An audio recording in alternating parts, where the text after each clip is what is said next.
मैं आपको एक स्तोत्र बताता हूं जिसका तुम अनुष्ठान करके जो चाहोगे प्राप्त हो जाएगा। धौम्य जी ने आचमन किया और भगवान सूर्य को प्रणाम करके ये स्तोत्र बताया। इस स्तोत्र की बड़ी महिमा आगे वर्णन की गई है कि जिसको धन की चाह हो या संकट निवृत्ति की चाह हो, इससे निश्चित पूर्ण हो जाता है। हे कुंती नंदन, तुम ऐसा चिंतन मत करो कि तुम्हारे पास धन नहीं, तुम्हारे पास भोग सामग्री नहीं, तो हम ऋषि लोग चले जाएं। मन और इंद्रियों को भली भांति वश में करके तपस्या द्वारा महान योग जनित परमानंद धन को प्राप्त करने की बात करो। ऐसा ऋषियों ने जो उपदेश किया, तो महाराज युधिष्ठिर ने पुनः सबको प्रणाम करके कहा कि हे ब्रह्म ऋषियों, मैं आपके पालन पोषण की बात सोचकर ऐसा बोल रहा हूं। मुझे धन की प्रियता नहीं है, भोगों की प्रियता नहीं है, पर मैं आप सबका त्याग भी नहीं करना चाहता, पर आप सब भूखे रहें ये भी मुझे, इसलिए मैं आपसे प्रश्न किया कि आप लोग कृपा करके चले जाएं, जिससे हमें यह दुख न हो कि आपकी हम सेवा। 10,000 ब्रह्म ऋषि धर्मात्माओं में परम श्रेष्ठ युधिष्ठिर ने जब ऐसा कहा तो धौम्याचार्य जी खड़े हुए और मौन रह करके थोड़ी देर विचार किया। फिर ब्रह्म ऋषियों की सभा में कहा, धौम्य बोले, राजन, संपूर्ण सृष्टि के अन्नदाता भगवान सूर्य हैं।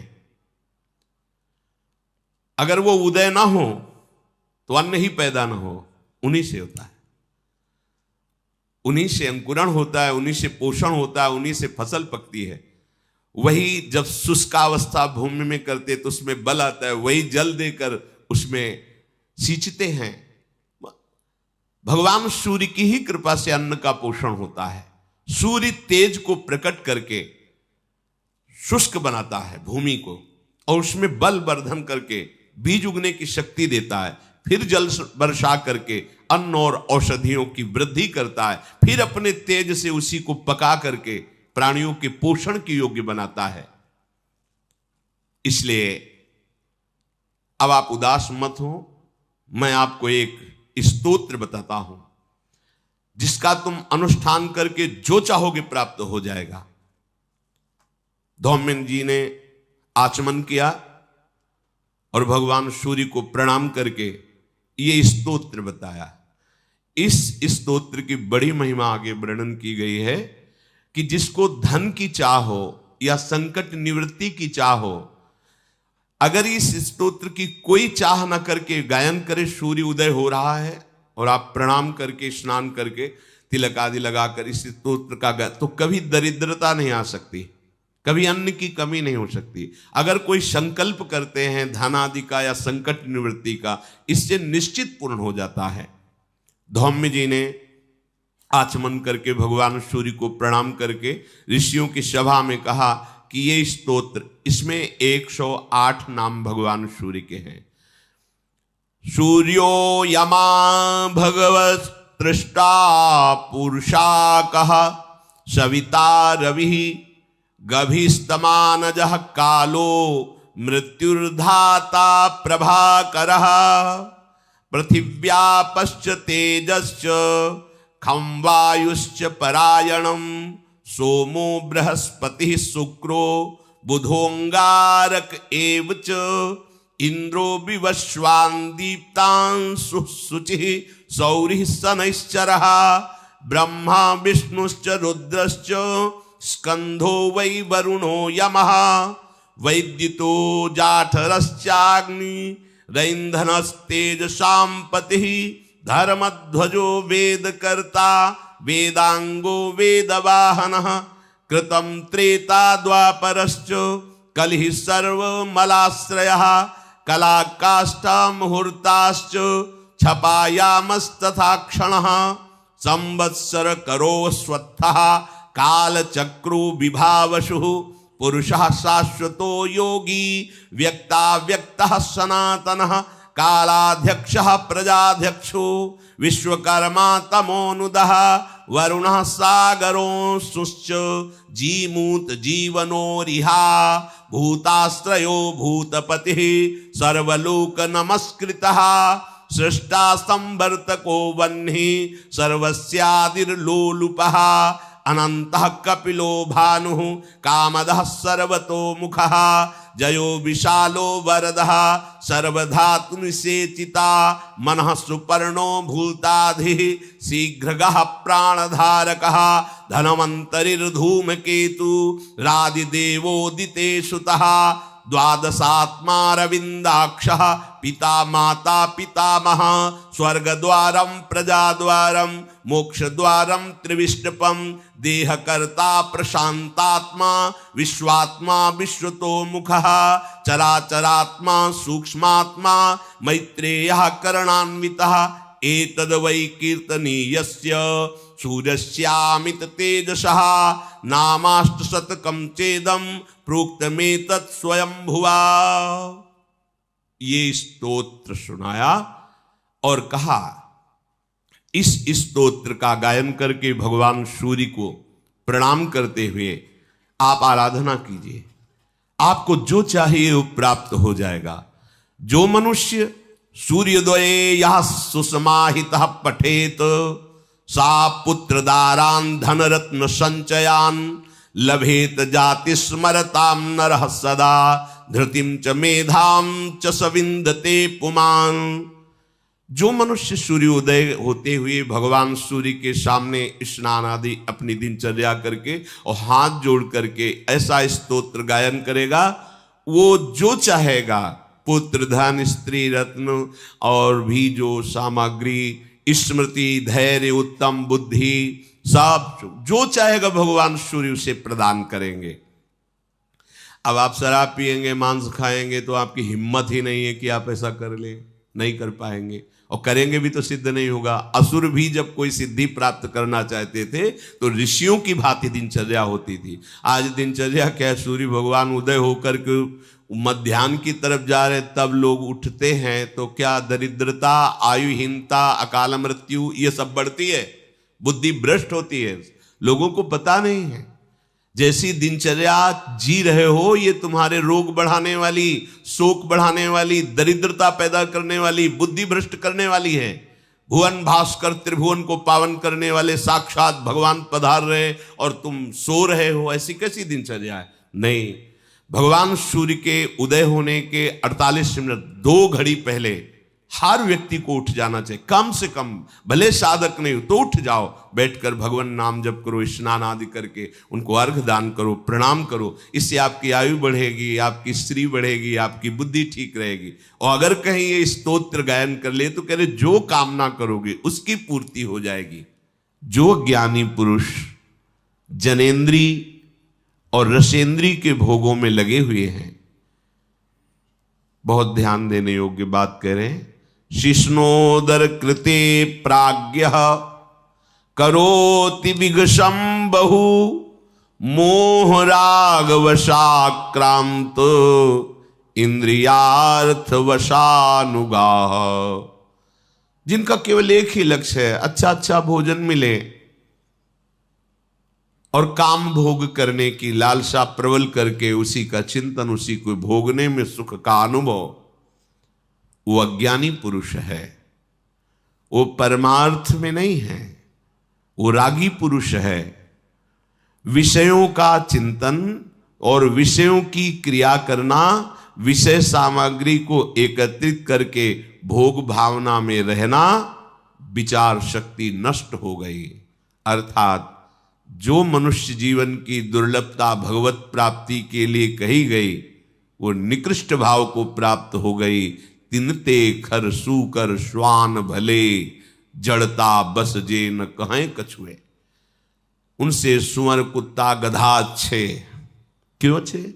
क्योंकि अपने कर्मों का भोग भोग कर ऊपर उठ रहे हैं और हम मनुष्य शरीर में ऐसे आचरण कर रहे हैं कि अब हमें बहुत नीचे गिरना पड़ेगा। जहां विचार शक्ति लुप्त हुई तो दशा बदल जाती है अजितेंद्रीय पुरुष की, बड़ी दुर्गति को प्राप्त होता है। अभी तो पता नहीं चलता, जब उसका फल आता है, कर्म भोग का परिणाम आता है, तब त्राहिमाम मचता है हृदय में। कोई रास्ता दिखाई नहीं देता कि हम जिस रास्ते से चल करके अब अपने को बचा ले। सदिन्द्रियाणि विषयं समागच्छन्ति वै यदा तदा प्रादुर्भवत्तेषां पूर्व संकल्पजं मनः। एक बात जीवन में बहुत अनुभव की हम बताते हैं, अपने विचार में संक्रामक विचार ना आने दे साधक, भगवत प्राप्ति के मार्ग का उपासक। अपने विचारों को सद्गुरुदेव के और शत शास्त्रों के विचारों से मिलाए, बस। अन्य के विचार हमें नहीं चाहिए। नहीं, हमारे विचार में संक्रामक भाव आ जाता है और वो हमको गिरा देता है। ये अपने जीवन का अनुभव कहते हैं। रिश्ते, नाते, संबंध, मित्रता, व्यवहार परमार्थ में नहीं चलता। परमार्थ में सद्गुरु के विचार, शास्त्र का सिद्धांत अपने विचारों को नापने के लिए है कि मेरे विचार सही हैं या गलत, वो सद्गुरु की वाणी और शास्त्र वाणी से सम्मत करते हैं। हाँ ठीक है, बस। फिर किसी की सलाह, किसी के विचार, किसी का उपदेश अपने विचारों में नहीं आना चाहिए। ये बहुत अनुभव की बात कहते हैं। इसमें आप सदैव सुखी रहेंगे, आपकी साधना बढ़ती चली जाएगी। नहीं, अलग अलग विचारधारा के जब हमारे अंदर वो विचार जाते हैं तो हमारी निष्ठा, हमारी श्रद्धा, हमारी साधना डगमगाने लगती है। बहुत ये अनुभव की बात कहते हैं, उसकी व्याख्या करने की जरूरत नहीं। इस बात को केवल मान लीजिए। अपने विचारों को संक्रामक होने से बचाइए। अगर आपके विचार शिष्णोदर परायण पुरुषों के संग से संक्रामक हो गए तो आप चाहे जितने अच्छे साधक हो, आप भ्रष्ट हो जाएंगे। विश्वास कीजिए हमारी बात का। अपने विचारों को संक्रामक न होने दीजिए, दूर से। इसीलिए शास्त्रों में परमार्थ के साधक को असंगोहम पुरुषः, यह सिद्धांत सिद्ध करने के लिए कहा गया है। असंगोहम पुरुषः, बाहर से असंग और स्थूल शरीर, सूक्ष्म शरीर और कारण शरीर, तीनों से असंग। अर्थात स्वभाव, अंतःकरण और शरीर की चेष्टाएं सब मायाकृत हैं, अपने स्वरूप में स्थित। ना कोई स्त्री है, ना कोई पुरुष है, ना कोई मूढ़ है, ना कोई ज्ञानी है। एक ही परम तत्व सब रूपों में भास रहा है। बस बैठ जाओ चुपचाप अंतर में और इसकी सिद्धि कर लो। संक्रामक भाव नहीं। जाति पाति कुल कर्म धर्म व्रत संस्कृति हेतु, सेवक जी महाराज कह रहे हैं, अविद्यानाशी। अब जो ही कहें करें हम सोई, आयुष लिए चले निज दासी। ये जितना प्रपंच है ये माया अविद्या के द्वारा रचा हुआ है। उत्तम अधम ये वो, हम चले हैं अविद्या का नाश करके परमात्म बोध करने के लिए। प्रेम तभी प्रकट होता है जब आत्मस्वरूप का बोध हो जाता है। ये बात ध्यान रखना। महापुरुषों ने कहा पांचों भूले देह शुद्धि। देह शुद्धि विस्मरण का तात्पर्य है आत्मस्वरूप में स्थिति। जैसे सेवक जी महाराज को आत्मा हरिवंश प्रगट परमानंद। जब तक देहाशक्ति है तब तक परमार्थ का आनंद क्या है ये आपका अनुभव करने की सामर्थ्य नहीं, ना अंतःकरण में ना स्वभाव में। शुद्ध परमार्थ का जो स्वरूप है वो ये सब से अपना संबंध ना रखना है। इसी से खाते पीते उठते बैठते चलते फिरते सब चेष्टाएं दिखाई दे रही, लेकिन वो कुछ नहीं कर रहा। इससे कोई संबंध, वो स्थिति होती है, तुम्हारी बातों से नहीं होगा। वो एक स्थिति होती है। यहां जो उपदेश दिया जा रहा है उसका भाव आंतरिक ये है कि जिन्होंने केवल इंद्रियों के भोगों को ही सुख माना है, ऐसे लोगों से संभाषण, ऐसे लोगों की सलाह, ऐसे लोगों के साथ उठना बैठना आपके विचारों में संक्रामक भाव पैदा कर देगा। जो आपने दृढ़ निश्चय किया है भगवत प्राप्ति का, उसमें बाधा पहुंच जाएगी। महापुरुषों ने तो इतना कहा सर्प का संग कर लेना ठीक है, लेकिन विषयी पुरुष का नहीं। गोस्वामी तुलसीदास जी ने तो कहा बरुभल बास नरक करता था, दुष्ट संग जनि देव विधाता। नरक का बास अच्छा है, लेकिन विषयी पुरुष का संग अच्छा नहीं। बहुत सूक्ष्म विषय है। नरक के बास से हमारे पाप नष्ट होते, लेकिन विषयी पुरुष के संग से पाप प्रवृत्ति बढ़ती है। सांप काटेगा तो उसके विष की औषधि भी है, या बहुत एक शरीर नष्ट होगा, लेकिन विषयों के संस्कार हजारों जन्मों तक हमें जलाते रहेंगे, जैसे अभी जला रहे हैं पीछे किए हुए विषय सेवन से। जब मन और पांचों ज्ञानेंद्रियां ये विषय भोग में प्रवृत्त हो जाती है, उस समय प्राणी के हृदय में भोगों का संकल्प दृढ़ होता है। संकल्प वासना प्रकट करती है, वासना से विचलित हो उठता है और वो बार बार भोगों में ही सुख ढूंढता है। यही समस्या है, यही बंधन है, यही माया है। बार बार इंद्रियों के साथ मन का भोगों में विचरण करना, इसी को रोकना साधना कहते हैं। मन जिस एक इंद्री के साथ जिस विषय का सेवन करता है, उसी में उसको उत्सुकता प्राप्त होती, उत्साह प्राप्त होता है। यही उत्साह उसकी दुर्गति का कारण होता है। सूक्ष्मता से समझना। प्रार्थना है आप सबसे कि हम लोग किसी भी इंद्री के विषय को उत्साह पूर्वक ना भोगे, शास्त्र सम्मत भी। जैसे आपको खान पान की सामग्री अच्छी से अच्छी सामग्री है, कम मात्रा में लीजिए, उदासीन होकर पाइए। भगवत प्रसाद है, बस प्राण पोषण के लिए। अच्छा, ऐसा नहीं होना चाहिए। यही उत्साह है। इंद्रियां उत्सुक हो, आज ये उत्सुक हो गई। अब क्या हुआ, उत्साह के साथ जैसे गीली या गर्म मोम में तत्काल छाप लग जाती है, ऐसे आपके अंतःकरण में विषय रस की छाप और बढ़ गई और बढ़ गई। चले थे विषय रस मिटाने के लिए और हमारी उल्टा गति हो रही, विषय रस और पुष्ट हो रहा है। विषयों के प्रति उत्सुकता भर जाना। हमने देखा है महापुरुषों को, जब यमुना किनारे बिंदौर की तरफ भ्रमण कर रहे थे, हमारे दो ही मार्ग थे, गंगा का किनारा और यमुना जी किनारा। कभी किसी शहर किसी ग्राम में एक भी रात्रि रुकने का ऐसा कभी नहीं रहा। जहां तो कोई देवालय यमुना किनारे या गंगा किनारे जब भ्रमण किया है, या गांव के बाहर कोई देवालय, उसमें रुकना। तब तक जब तक वृंदावन धाम में श्री जी ने कृपा नहीं, तब तक कभी भिक्षा नहीं मांगी। आकाश वृत्ति का ही आश्चर्य लिया। जो हमारे पास स्वयं आ जाएगा हम उसको पाएंगे, अन्यथा मांगने का शब्द नहीं था।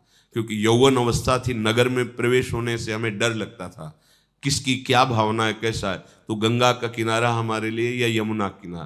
तो वहां एक परमहंस जी मिले, बड़ा दिव्य स्वरूप, कांतिमान तेजो में, एक अचला केवल नीचे, एक झोली जिसमें छांदोग्य उपनिषद, चश्मा और छड़ी, बस वही अचला ऐसे मच्छरों से बचाने के लिए ओढ़ लेते। दो लंगोटी, एक अचला, एक छड़ी, एक चश्मा, छांदोग्य उपनिषद। ऐसा वैराग्य की देख के एकदम चित्त आकर्षित हो गया। और ब्रह्मबोध संपन्न महापुरुष। तो जैसे भंडारा हो रहा है, प्रयाग में कुछ दिन रुके थे उनके साथ, भंडारा हो तो खबर रखते थे, गए नारायण, नहीं स्वामी जी हमारे यहाँ तो बैठ के पवाया जाता है, तो नारायण अगर आपको देना है तो दे दीजिए, हम बैठेंगे तो नहीं। तो उनका ऐसा प्रभाव था कि सामने वाला फिर कुछ बोल नहीं सकता था। वो सब सामान, हाँ क्या है, अच्छा 2 पूड़ी डाल दीजिए, सब्जी डाल दीजिए, खीर इसी में डाल दीजिए, उसी खप्पर में सब डाल दिया जितना आवश्यक है, गए बैठ। यही स्वभाव, वस्तु का स्वाद नहीं, प्राण पोषण के लिए अन्न पा रहे हैं और प्राणों को आहुति देनी है प्रभु के चिंतन में। एक एक श्वास की आहुति बहुत बड़ी यज्ञ है। एक एक श्वास में हम अपने आराध्य देव का चिंतन कर रहे हैं, तो ये प्राणवायु का हवन हो रहा है पर ब्रह्म परमात्मा तत्व में। ये जो इंद्रियों के स्वाद में अपने लोग उछल जाते हैं, उत्साहित हो जाते हैं, ये हम अपने परमार्थ को नष्ट करते हैं, जान नहीं पा रहे। ध्यान रखना है, हमारे प्रभु का स्वभाव, आप जैसी इच्छा करोगे भजन करते हो पूर्ण हो जाएगी। जो इच्छा करी हो मन माही, हरि प्रसाद कछ दुर्लभ नाही। तुम जो चाहोगे मिलेगा। लेकिन बाबा जी बने हैं या परमार्थ मार्ग के पथिक बने चाह मिटाने के लिए, चाह को पुष्ट करने के लिए, चाह बढ़ाने के लिए नहीं। इसमें आपको हट करना पड़ेगा। अलग अलग स्वाद लेने की चेष्टा छोड़िए। यही चेष्टा तुम्हें और इंद्रियों के भोगों में फंसा देगी। यही उत्साह तुम्हारे पतन का कारण होगा। भोग के लिए उत्साह होना ये परमार्थ विहीन अंतःकरण का लक्षण है। परमार्थिक का जो अंतःकरण है वो उत्कंठा पूर्वक भगवत चिंतन के लिए उत्साहित रहता है। अगर हमारा हृदय भोगों के लिए उत्साहित है तो तुम्हें जलन नहीं होती, तुमको क्लेश नहीं होता कि हम अपने मार्ग से विमुख उत्साह कर रहे हैं। जथा लाभ संतोष सदा काहू सो कछु न चाहूंगो। कोई कच्चा पक्का ये वो कोई मतलब नहीं है। भाग्य प्रारब्ध के अनुसार या प्रभु के विधान के अनुसार जो है उसको उचित रूप में, हाँ 2 रोटी डालिए, सब्जी डालिए, बस प्राण पोषण करना है और भगवत तत्व में लीन होना है। खा पी के खूब भोगों को थोड़ी भोगना है। और गृहस्थ धर्म में भी आवश्यकता अनुसार भोगों के सेवन का आदेश है। अगर आवश्यकता से विपरीत चेष्टा करोगे आहार विहार की, तो विपरीत चेष्टा फिर आपकी अन्य इंद्रियों की होगी, वह अधर्म हो जाएगा। चाहे जो कोई हो, अध्यात्म सुख लेना है तो इंद्रियों के भोगों में उत्साह न रखते हुए केवल प्राण पोषण या भगवत आज्ञा का पालन करने के लिए, चाहे वो गृहस्थ हो या विरक्त हो, जैसा शास्त्र सिद्धांत है उसके अनुसार चले। उत्साह पूर्वक भजन करने में वृत्ति लगनी चाहिए। अधिक से अधिक वो 11 माला जपता है तो हम 21 माला जपे, 51 माला जपे। अधिक से अधिक उत्साह हो नाम कीर्तन में, वाणी गायन में, संयम में, कम सोने में, कम खाने में, कम बोलने में, इसमें उत्साह हो। उत्साह पूर्वक प्रपंच वार्ता करने में, प्रपंच चिंतन करने में, भोगों को भोगने में, यह अध्यात्म मार्ग के पथिक का लक्षण नहीं। सबके अंदर इंद्रियों का विषयों के प्रति आकर्षण और उत्साह रहता है।